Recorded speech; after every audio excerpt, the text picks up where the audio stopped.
The mission of a local nonprofit is to provide hands-on, fun-filled adventure in learning for children and families through cultural exhibits, educational programs, and events in the arts and sciences. They have special programming coming up that you don't want to miss. Make sure you stick around. All the details up on next on Polk Place.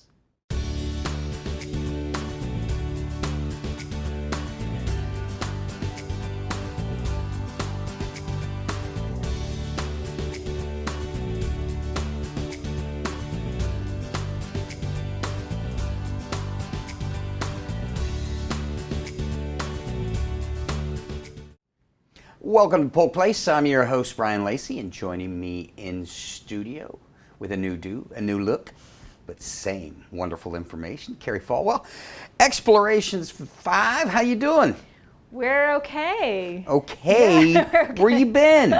I mean, you walk into the joint and you're like, oh, that's new. You didn't even say anything about it. Look at the carpet. I know. Yeah. I feel like I'm at a really bad psychiatrist office. I look down it and what do I see? I'm like, failure! It's a lovely rug. I know, I chose it. Good.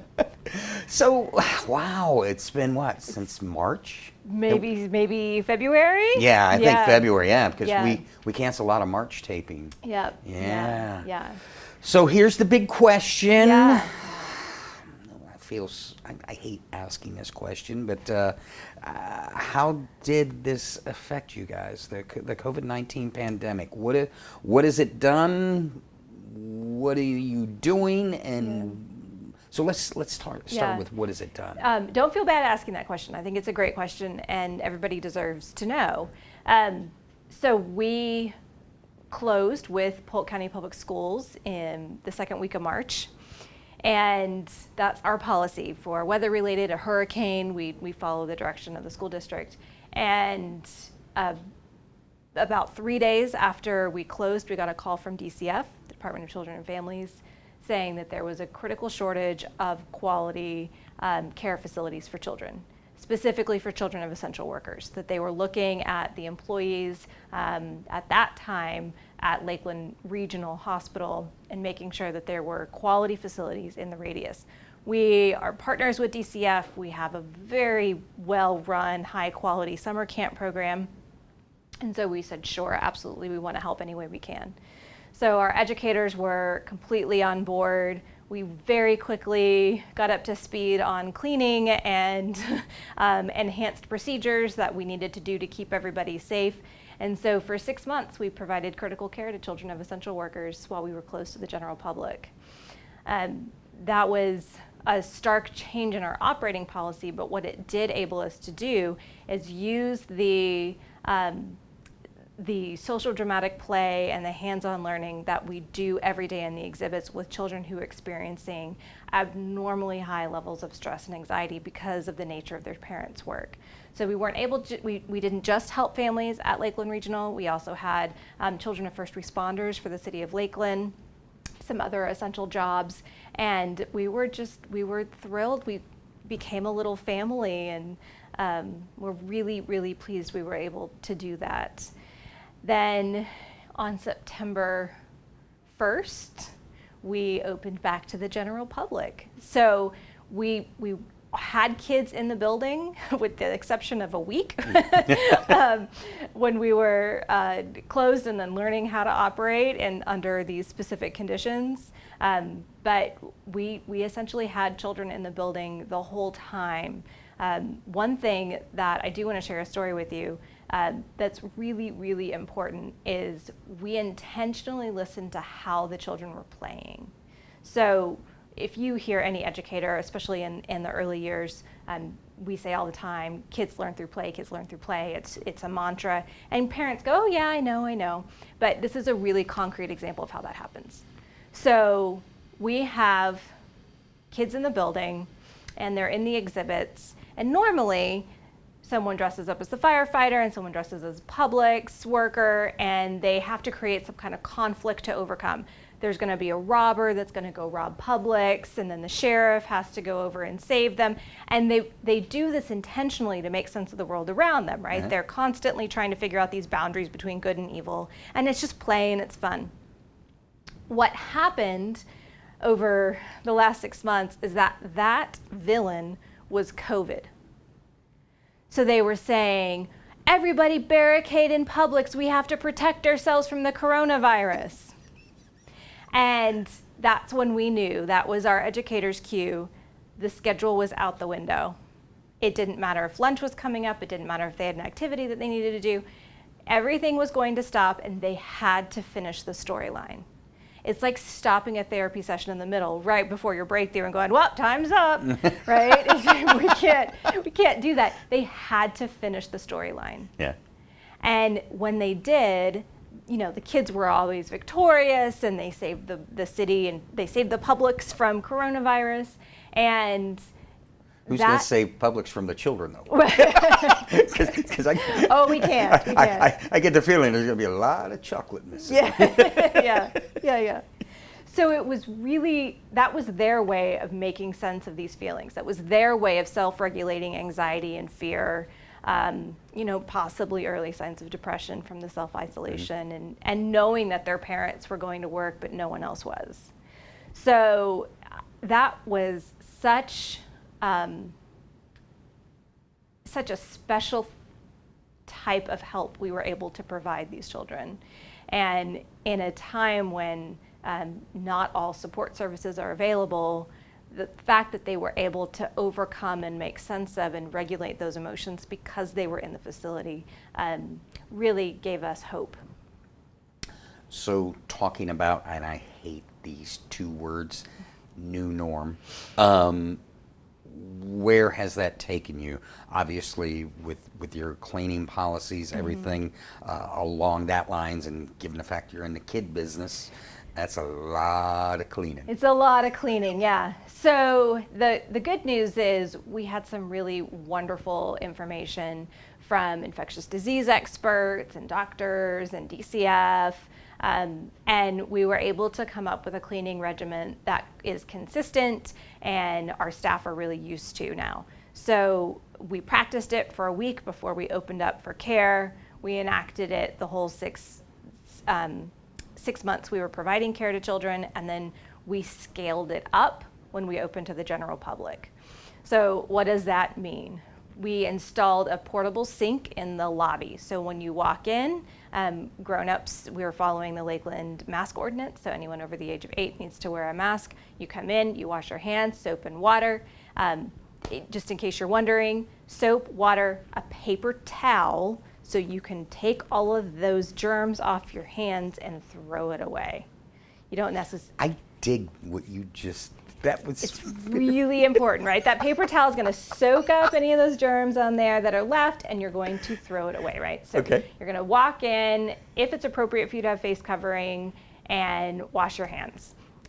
If you're there if it was a camp over the summer, or right now we have an e-learning hub at the museum for virtual learners who still need a little bit more direction. They get temperature checks. Staff all get temperature checks, so if you're in the building all the time, you do that. A guest coming to play just has to answer yes or no to some short health screeners. We just want to give everyone a chance to sit there and reflect and go, oh, you know what, I don't feel great, or you know, he really was sick this morning. Maybe today is not a great chance. Maybe today's not a good time. Just a short yes or no answer, and then you're welcome to come in. We have installed a portable dishwasher in the lobby so that when your child is maybe put something in their mouth, or they put their finger up their nose and then touch the thing, then mom, dad, grandma, whoever the grown-up is, can take that, you know, train piece or that block and just go gently put it in the to be clean bin, and then we can run that. On the hour, our staff go down. I know, you're laughing, but I know you pick your nose and then pick up a pen. I mean, come on. I'm trying to figure out how I'm going to take this out of this taping, but I'm not. I'm just going to leave it. It's reality. So on the hour, our staff go down and sanitize. So they're picking up things, as kids have played with them, and we call it resetting the experience. So we're resetting the experience for the next people, but we're also going back and wiping things down. So if you see us come through and we wipe something down, most likely that's a very safe cleaning solution that's still on it, and it's not because it's wet, but some of the things that we clean are meant to let the solution evaporate, and that's the best quality for cleaning. So all of that happens, and then everything gets a deep clean at night after everyone leaves for the day. We did change our operating hours, so we're open Monday through Saturday 10 to 5, which is slightly reduced from before, and that's to allow our staff time to do these deep cleans. But we did also add Sunday public hours, which we haven't had since about the first year we were open. So now we're open 10 to 3 on Sundays. Okay. Again, just another opportunity to give back to the community, give more children the chance to come in and work through those fears and anxieties and pressures of the new norm in a space where they're safe, both physically and well, I tell you what, we got just a little bit of time left.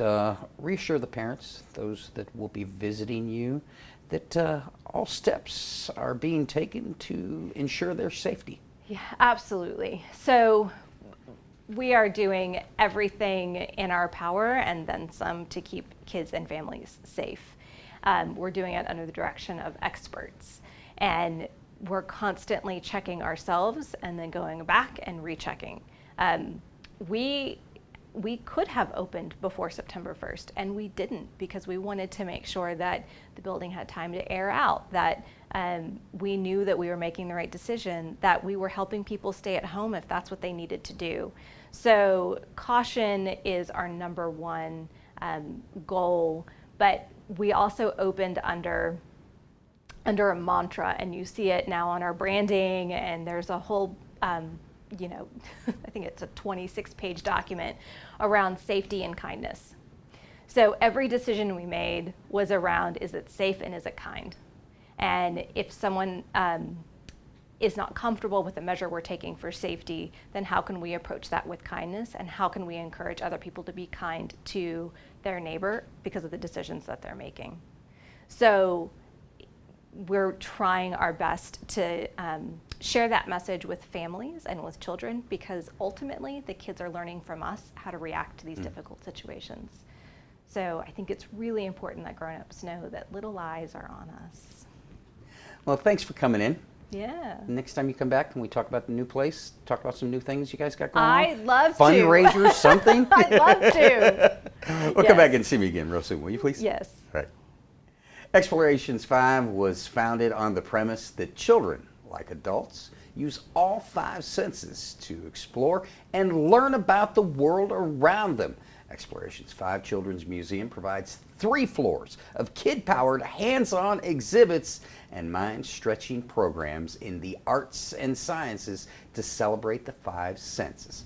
Arts and sciences are the pathway for many learning concepts, freeing the child's creativity and unleashing the powers of play. Since March, Explorations 5 Children's Museum was closed to the public, so the 29-year museum could provide critical childcare needs for the children of essential workers and low-income families. As of September 1st, the museum is open to the public with new commitments to safety and kindness. They're located at 109 North Kentucky in Lakeland and are open from 9 a.m. to 5:30 Monday through Saturday. They're also open Sunday from 10 a.m. to 3 p.m. Now, if you need more information on them, you can give them a call, 863-687-3869, or look them up on the web at www.explorationsv.com.